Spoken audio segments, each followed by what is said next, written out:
So if you are building an e-commerce business, one of the things that you may want to consider is actually selling your brand, selling your business later on.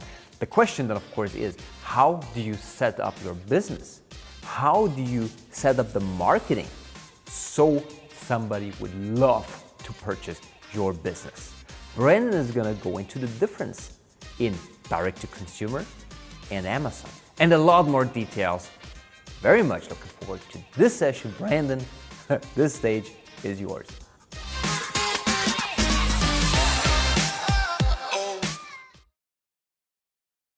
Hello, Adworld, and welcome, Brandon. It's a pleasure to have you join us. Yeah, thanks for having me. Awesome. Why don't you let the audience know a bit about who you are, and then we'll dive right in. Sure. Hey, everyone, my name is Brandon Hendricks. I'm the SVP of Marketing here at Thrasio. So at Thrasio, we acquire leading Amazon sellers. We're starting to get into the e-commerce world as well. So we started the company a little over 2.5 years ago. So I don't think we can, it's technically startup. I don't think we can call ourselves a startup anymore, even though we're only 2.5 years old. So we are the fastest profitable company to unicorn status, which is pretty exciting. And we just passed our 100th brand under acquisition or under ownership mark. And so it's a pretty exciting, very fast-paced company. When you say 2.5 years, that's crazy. I mean, over the last year, you guys have raised up to $100 million. You mentioned the 100 brands.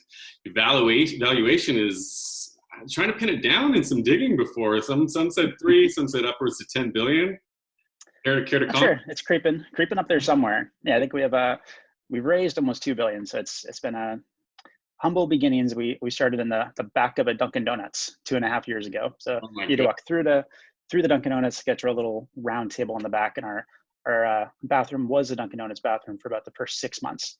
And so it's a pretty fast pace. I was the first marketing hire, and the marketing team just crossed 130 people last week. Oh my God. You guys have covered a lot of ground in 2.5 years. Lots of fun. Well, if that hasn't gotten the attention of the audience, I don't know what will. We're here to talk about building an acquirable brand marketing mix for growth that attracts buyers. So we're going to get into that, but I do want to set the record straight. So for me, over the last year and a bit, Thrasio, FBA acquirer. That's what most people know. It's pretty straightforward. As I've had these calls with your team, I've gotten to know you guys in the company a little bit closer, and you guys are much more than that. But you don't advertise it. Can you share, obviously it's your core business, but can you share a little bit of the different arms you're diversifying into so we can kind of set the foundation of Thrasio? Sure. Yeah, so we are much more than acquire our brands. I would say that's sort of the engine that does fuel the business, but that's a very small portion of actually the people who even work at Thrasio. And so when you look at the, call it 600 full-time employees we have, 90% of them are operators, just like everyone else. And so they are people who are marketing folks. So, they're running Facebook, they're running Google, they're doing DSP and Amazon PPC and email marketing and retention and all different types of activities. There's operation teams and finance and customer service and supply chain and logistics. So we pretty much have every facet of the business covered. And so when we bring the business in, we're pretty much taking over everything from scratch from the owners, and they're typically out of the business pretty quickly. But over the past 2.5 years, we've really built that conveyor belt. And so we know how to work with the owners, bring them into the system, run them through this process, and then come out optimized, or there's typically something in the business we can improve on, because all these businesses are great and these owners are incredible. You can't be great at everything. So there's something we can typically improve on. But this year is very exciting because we're really starting to get more into I call it the force multipliers of the business. So all the other things we can do once we buy these companies. So now we're looking at expanding into direct to consumer. So we have a lot of companies that we're starting to launch Shopify websites for, and that's actually starting to grow pretty dramatically. I think now we have probably 20 or 25 direct to consumer Shopify sites. We'll probably get to maybe 75 to 100 by the end of the year, which is a completely different team to try to build up. We're getting into international, so starting to expand a lot of our brands internationally. We're doing product launch. So we'll probably launch a couple hundred of our own products or brands from scratch this year as well. We're looking at celebrity and all different types of initiatives to grow, round out, and sort of expand the business, and also different channels like Walmart. So really starting to, Amazon is still the core business, but really starting to get wider, which is pretty exciting because I really enjoy all those different types of things. Yeah, absolutely. And I mean, it makes most sense when you're acquiring businesses, you need to figure out how to get the margins as best as possible. And it's the services that you can kind of consolidate and provide each brand. So when you're looking to acquire these brands, what are the most effective marketing levers that they're pulling on? Like, what are the ones that you're looking out for when acquiring brands? It's a good question. So I think it comes down, it's almost more about the opportunity of the marketing mix. And so it depends on the company who's looking to acquire. Some companies who are acquiring are looking for brands that are super well established. They're they're firing on all cylinders already. So they can just take it over, they can run it, it's profitable, and they can just keep it going, maybe launch more products or do something. So they're already running PPC grade, and they're doing DSP, and they're doing sponsor brand video and all the different things. Other buyers like ourselves, we're always looking at brands across the entire portfolio, but I get super excited when there's still something super exciting about the brand as well. So maybe yes, a brand is spending on PPC, but it's only a couple percentage points of the business, or they just started to get into sponsor brand video, or just started to experiment with different stuff, or maybe they just started running their first couple of Facebook ads and they're spending a couple $100 a day. Right. And there's this whole opportunity to build a brand out of it. So we have a lot of products, and now they're all starting to come together from a brand perspective, which is pretty exciting. So I would say a lot of the business we look at, and probably businesses other aggregators look at, is they're spending maybe 5% on advertising when it comes to Amazon, and they're starting to see different successes with different things. A couple of things I try to not avoid, but look into more is if a brand has a lot of or more dependencies on channels that are not very controllable. So maybe they have tons of volume coming from influencers or Snapchat or different places, which is great. I mean, it's a great way to diversify. We do influencers, we do Snapchat, we do all different things as well. But those channels can sometimes be harder to control, and they can ramp up, they can ramp down, and they just, sometimes you never know what an influencer is going to post and how it's going to work. So a little different, but it's ultimately, it comes down to this stage of the business, the specialties of the company who's looking to acquire the business, and how confident that company is in operations. So I mean, Thrasio sort of has every single bucket covered. So we have the luxury of being able to look across the entire portfolio. We can look at direct to consumer businesses, we can look at large Amazon companies, small Amazon companies, ones who are just selling spatulas, and ones who have a $50 million brand already, whereas others might be more specialized in what they're trying to look for. But it's every single brand is unique for sure. Yeah, I mean, so then, I mean, if there's obviously areas that that you can help fill in the gaps. So outside of that, is it the companies that are knocking at your door? Do you have a team hunting for brands that have that USP that's really just you've been looking to fill? Like, how is it that you guys go after these businesses, or what's the checklist look like? Mm-hmm. So things have changed a lot, actually, since we started. I would say when we first started the company, it was almost entirely coming from brokers. That was our only source of leads. Empire Flippers of Empire Flippers, which those guys, all those companies are pretty good. Yeah. And we probably only had a couple businesses on our portfolio when Ken Kubak, as our VP of acquisition, started. I think there was 3 companies in the pipeline. We bought all 3 because that's all was on our pipeline, and we were just trying to learn and get some stuff under our belt. And nowadays, I think we might have 70 or 80 businesses that we're actively evaluating right now in the pipeline or more. And it's become, yes, we still get businesses from brokers and things like that, but a lot of the leads are just inbound now, because they're, the businesses, this whole space is just becoming larger. So there's there's more players in the space, which is great. And that's actually creating a lot of demand for Thrasio, because we've been around the longest and raise most money and are good at what we're doing. So luckily, a lot of the leads are inbound, but we're I wouldn't say pursuing, but we're looking at companies that are larger, actively, ones that we think we can build into those brands. Mhm. So things that maybe they have a Shopify presence that's a couple $1,000,000, and we look at it and we're like, hey, you're not running UGC Facebook ads, or you're not doing this. Like, hey, we can bring it into the fold, and we know from looking at it within 10 seconds that there's something there. And I think a lot of good marketers, probably yourself included, you can look at something and you can immediately say like, yep, that's a good one, or like that one, it's harder for sure. Like maybe there's something there.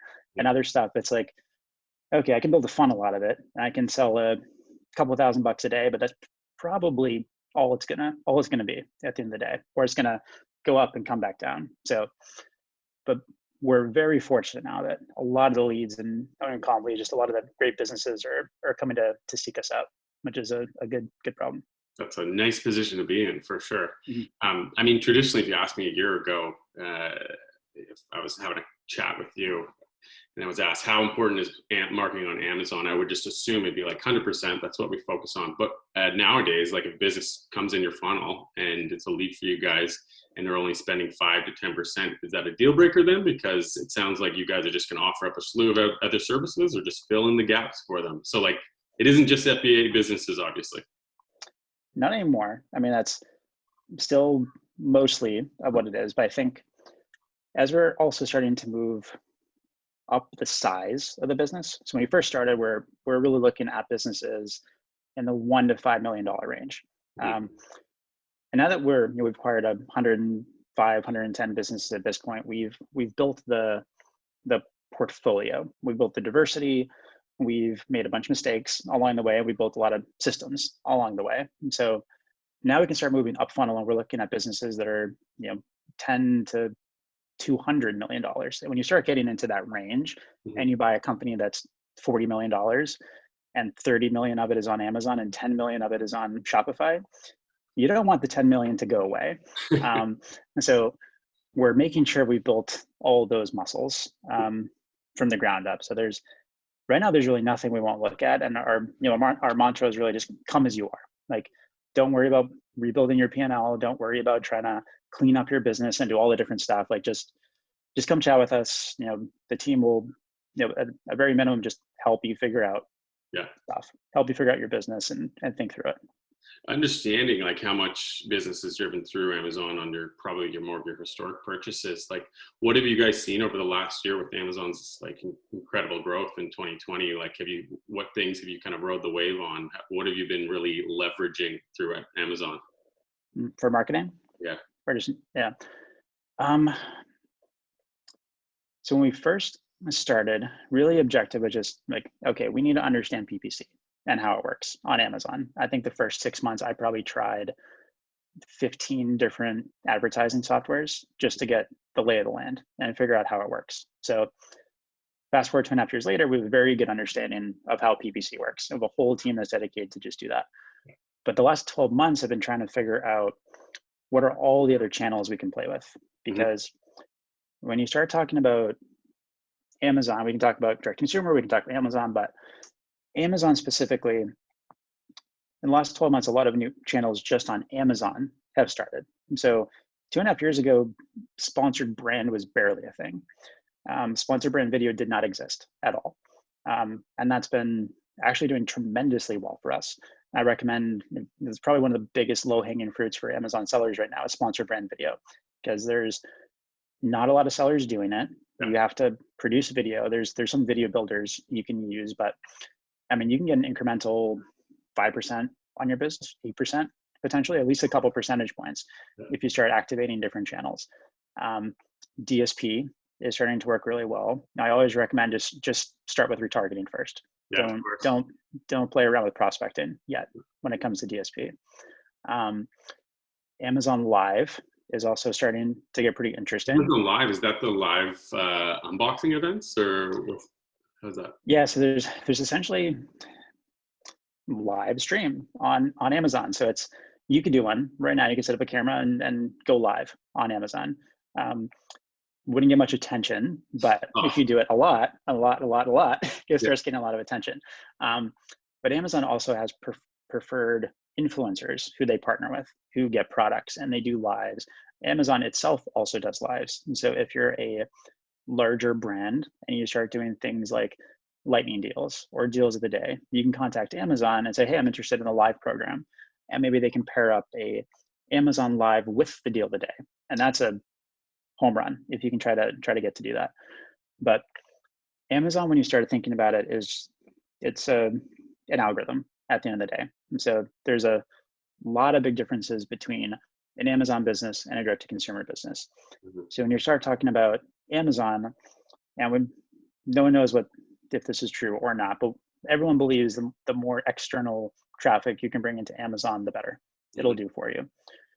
And at the end of the day, Amazon's really about conversion rate, sessions, velocity, a couple of different factors that impact the algorithm. So if you can pull someone in from a non-shopping experience into a shopping experience, it helps feed the system. So we're starting to do a lot of things with Google. It's like Google into Amazon, Facebook into Amazon, which is much harder to do because you can't place pixels. You can't do a lot of the things you can do with a direct-to-consumer site. But you can use things like Amazon attribution, which is tremendously powerful. So if you're sending traffic into Amazon and not using attribution, you should, because it's really the only way you can measure the traffic you're sending in and optimize it better. So we are trying everything when it comes to Amazon. Amazing. Yeah, I mean, so when you reference the handful of data points or levers, it's, what do they call it, the A5 or the A6, the signals that people are claiming that are part of the algorithm. How often is that changing? Is that on a yearly basis, biannually? Is it true? No one really knows. Like that, Amazon will do releases when they're potentially changing things and whatnot, but Amazon's just always experimenting. Editorials will pop up one day and the next day it'll disappear, or your products will be in a stripe and the next day they won't. So the system's just always changing. And one thing that's changed a lot is it does seem like advertising is being promoted more on Amazon. So organic placements are taking up less spots, and stripes are taking up more, or the sponsored product section is taking up a couple more spots than it used to on the Amazon page. So, and this tends to change as platforms get more mature over time. They start off very organic, and then over the years, paid starts becoming more important. More percentage of your business starts becoming relied on paid advertising. So it's something we're starting to see a bit on Amazon as well. And you can see it with all these new advertising channels as well that they're introducing, is it's the market continually changes. So you just have to always be experimenting with the new stuff that comes out. So is that one of the first things that you do when you acquire the brands, is start to drive as much traffic from off of Amazon to Amazon? What's kind of the budgets that people should be playing around with if they're just listening now and hearing this for the first time? That's part of it. When we take it over, you always have to look at the business holistically. I mean, they're all different. I mean, some of the easiest things you can do, I'll talk about some of the easiest things first and then paid. But, we take a super hard look at the creative. And a lot of the times it's someone who just did something on Fiverr, which is fine and it worked. But when you're on Amazon, you really have to create that branded experience for a consumer. So you want someone to feel like that brand's existed for 20 years. Absolutely. And they trust it. And so some, things we do is change creative. You have to, if you're a seller now, like take a hard look at the creative, ask a bunch of friends, the hardest part is to try to pretend it's not your brand and go into Amazon and pretend I'm searching for a wine opener and see which one you're going to pick. And if for some reason you don't pick your own, maybe you should try to figure out the creative, or see if the headline didn't get you. Look at the SEO, see what you can do. So there's a lot of low-hanging, inexpensive fruit when it comes to just doing a better photo shoot, making sure you have a video on your listing, doing the creative and things like that. But from an advertising spend perspective, I think you should, if you're only spending a couple percentage on PPC, try to get it higher. The range we like to try to see, or not like to see, but get it to once we acquire it, is called between 8 to 12% tacos. It's your total advertising cost of sales. So it's just another made up term. I don't think it existed. So if you're $100,000 a month Amazon business, you should try to get to $10,000 a month in ad spend. Right. So 10%. And I think a lot of sellers are very, it makes sense, they're conservative. The more you spend on advertising, potentially the more impact it has on your profit. But sometimes when you spend more, you actually make more. And it's because it's this ecosystem that feeds itself. It's a positive feedback loop or a negative feedback loop. So if you're running a direct consumer business and you increase your Facebook spend, maybe it works, maybe it doesn't work. Maybe you've saturated that audience. But when it comes to Amazon PPC, if you can keep slowly increasing the ACoS targets, or maybe you want to 20%, you take it to 21, you take it to 22, and you slowly walk it up. Do you see what it does to overall sales? Like your total revenue on PPC might go up, your total profit on PPC might go down slightly, but your whole brand's revenue and profit might actually go up because you're driving more sales, you're increasing the velocity, and maybe you move from spot 4 to spot 3. And those simple spot jumps are actually super meaningful on the Amazon ecosystem. So you don't have to do it for long, just be a little more aggressive and see what it does. But that 8 to 12% range when it comes to Amazon PPC seems to be the ideal sweet spot. Yeah, that makes sense. I'm curious, do you guys have a massive in-house creative team that's helping work with the new brands? Because we know, ad world knows, creatives drive conversions, and our creative is incredible. Is it the same with you guys? Do you have a massive in-house team? Is that how you kind of jump things, accelerate really quickly out the gate? We do. Yeah, I mean, we have a couple of partners as well we use it, but the in-house team is big. And so we have a pretty much whole creative team down in Houston, and their main focus is all the creative on Amazon. So all the branding, all the packaging, all the videos, everything from a consumer perspective, they're tackling as soon as the brand comes through. We have a product launch creative team. So now that we're launching our own products, they're the ones who are designing all the new stuff. And then from a marketing team, we have a marketing creative group that does all of, I would call it the performance creative. So things that are, hey, I need to source a UGC video for Facebook. I need to make sponsored brand video content. I need to figure out how to get live streams working. So it's just it's a very different type of creative that's, maybe it's sometimes the ugliest creative works the best. Or it's like, hey, we need to figure out what the thumbnail is going to be, or what's the first 1 to 3 seconds of the video to get someone to stop. It's all about the thumb stop, whether it's on Facebook or whether it's Instagram or whether it's on Amazon. So we have a bunch of different teams who are laser focused on building the best creative they can do. Amazing. What's been over your career? What's been one of the most surprising creatives that's won? Ooh, that's a tough one. Thrasio or not? I'd love to hear it. So I used to do a lot of work. I owned an ad agency for a while. I worked for an ad agency as well. We used to run, Warby Parker and Quip and a bunch of super fun brands. Fun, stressful. I think at one point I was spending $1 million a day on Facebook, and I wasn't sleeping very well. I learned a lot, a little stressful. And one of the surprising, I always tell people, hey, get user-generated content, make a video that's 15 to 30 seconds, focus on thumb stop, focus on the spinning, and have a text overlay that comes in and all this, the very pure DR video that works the best. And 99% of the time, that's going to be the case. But there was one ad we did that it was no video whatsoever. It was just an article ad that pointed to BuzzFeed, and that's all it was. It was a headline, subject line, and it was literally just a direct image pulled from BuzzFeed, and it said like, hey, the hottest X product, check it out on BuzzFeed. And it's literally, you clicked it, went to BuzzFeed, but people would come back to the website and buy like crazy. Really? And no matter what we did, it was the best performing ad we ever had. So I always tell people as well, if you ever get picked up in publications like the BuzzFeed or HuffPost or Pop Sugar, any of those ones, try an article ad. Just slap it, take the URL, put in the Facebook ad. You could put a redirect on it, so you're firing the pixel at least in the middle, so you're picking up the retargeting pool, but send them directly to the article. Facebook will track the purchase, so even if they go to BuzzFeed, read all about the product, go back to your website and buy, you're still going to see the pixel conversion. And sometimes it depends on the product. So if you have a product that is slightly higher consideration, so maybe it's over $75 or something like that, or it's got a subscription or different elements to that. Those article ads actually work really well because it reinforces that it's real. And then, so you go to BuzzFeed and then you start seeing the retargeting ads.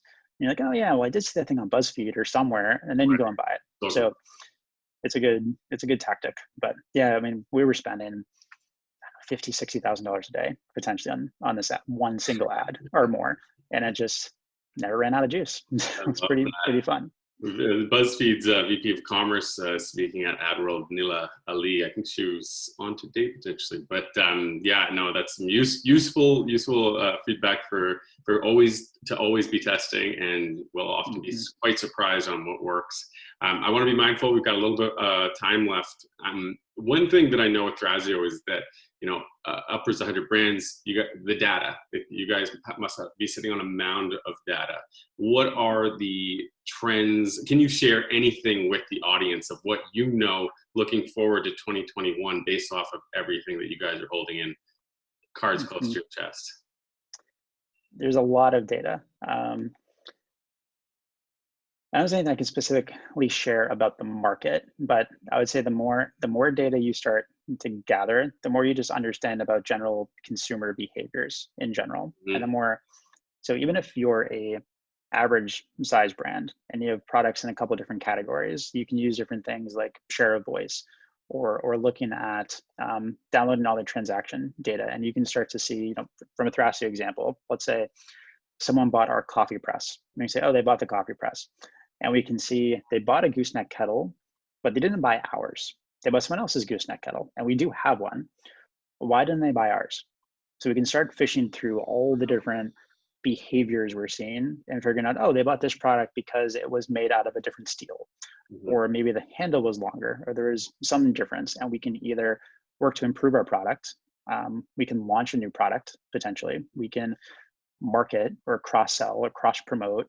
We can say, hey, when you buy our coffee press, get $10 off the gooseneck kettle, because we can start to see, okay, 20% of the people bought this and also bought this. And so the synergies start to come along nicely, and it gives you a lot. Yes, it's data, but it gives you a lot more influence and just more intelligence on what you should be marketing or what you should be launching across the board. And it's just the more you understand about any ecosystem, the better you're going to do. Yeah. And it informs our marketing channels. It informs everything, because we can start to figure out. It's difficult when you own one brand and you're trying everything and you're trying to figure out what's going to work and what's not going to work. But if we try something on half a dozen brands and it works, and we know what types of products it's going to work on, as soon as we take something over, we know what the playbook is immediately. We know what data we need to use to figure it out. But the other fun part too is the buyers that we're building. You know, now that we're launching a lot of direct to consumer sites, we have millions, a lot of records of just all the different Shopify sites and things that we have. We can start figuring out, how do we use that to launch products? How do we figure out, oh, someone bought a pet product over here and we have another pet product over here. How do we get them to talk to each other? And so the more leverage and the more data you start to gather, just almost the easier it becomes to some extent. Yeah, absolutely valid. I think one of the biggest lessons any good marketer will know is that when you're spending and you're not making money, you're actually buying data. You should always be tracking in all cases so that you're not left with nothing. You're left with data, you make better decisions afterwards. It's a good point. Exactly. I want to end it with just anything that you want to share. You've shared some low-hanging fruit, but is there anything you want to leave the Admiral audience before you head off? That's a good one too. On the Amazon front, I would just say, don't be afraid to try all these things. And if it's not your thing, find a partner, find an agency, find someone who can do it. I think a lot of people fall into the trouble of doing something either they don't enjoy or they're not good at. And if you don't enjoy doing it and you're not good at it, it's not going to end well, typically. And so when you're starting your company and you try to be your own accountant and you hate accounting and you're not good at it, chances are you should get an accountant and you should focus on the supply chain, which you are good at. Or maybe you're not good at supply chain, you are good at advertising. So try to focus on where your strengths are instead of where your weaknesses are. And try all the different channels. I mean, get on PPC. There's tons of different good tools out there. You know, there's Quartile is a great tool. Perpetua is a good tool. There's a bunch of good softwares out there, and they can get you doing sponsor brand video. They can build the videos for you.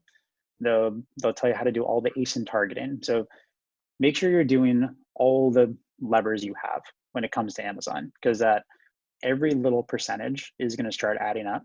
And even though you might only be getting 5 sales a day from a new ad format, you might be getting 5 from another and 5 from another. And you start figuring out how to do Google and using Amazon attribution and sending it into Amazon, and you pick up another 5, and all of a sudden you're picking up 30 sales a day, and that starts feeding the flywheel. So don't just kind of sit back, especially when you're trying to sell your business. And one of the things we see a lot, surprisingly, is people start getting into the selling mood. They sit back, and maybe they dial advertising down because they want to conserve profit and try to boost it. They stop spending on Facebook. They stop ordering as much inventory as they think they should use.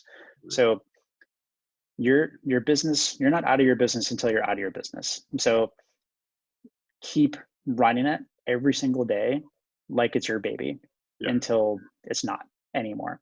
Because so many people take their foot off the gas, and then something happens in that short period of time when you're trying to sell it. So there'll be 1 or 2 pieces of feedback. When it comes to direct to consumer, which I know a lot of the folks here are interested in and learning more about, it's just a completely different animal.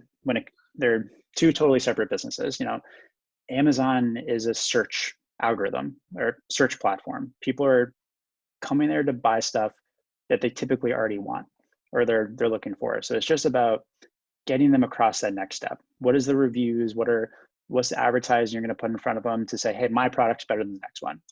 But when it comes to direct to consumer front, you're pulling people from a non-shopping, you're pulling them in versus pushing them to our product. So, you know, Facebook's probably going to be your biggest channel, more than likely.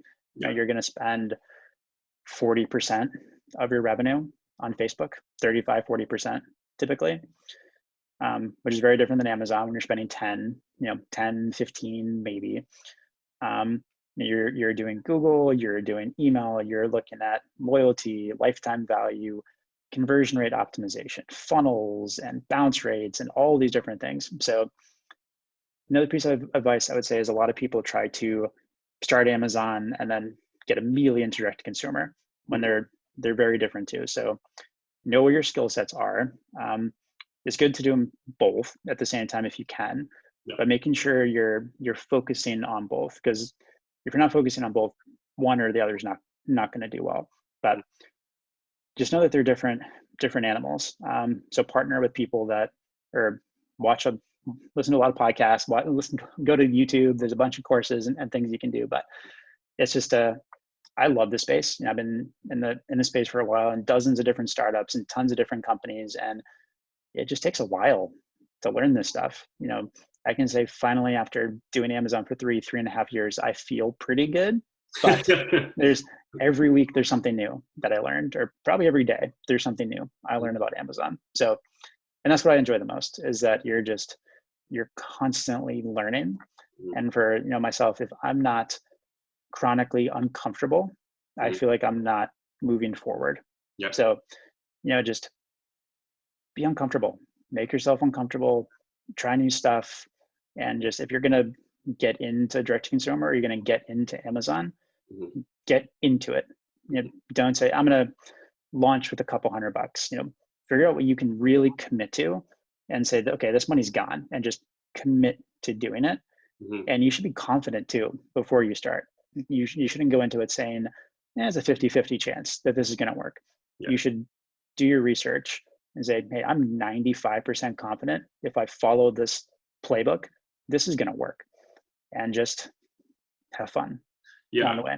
Yeah. And I mean, to your point, it's great to be uncomfortable. You got to be 100% committed. But what you said just at the beginning of your response is also exploring partnerships, because not everybody is good at everything. You could be a number guy, logistics, marketing, design. if you pair up, this chances of success, or you got a little bit of a leg up on where you would be on your own. So all those things, sage advice. Brandon, thank you so much for joining us at Acquirable. It's a pleasure to have you and Thrasio join us. No problem. Thanks for having me.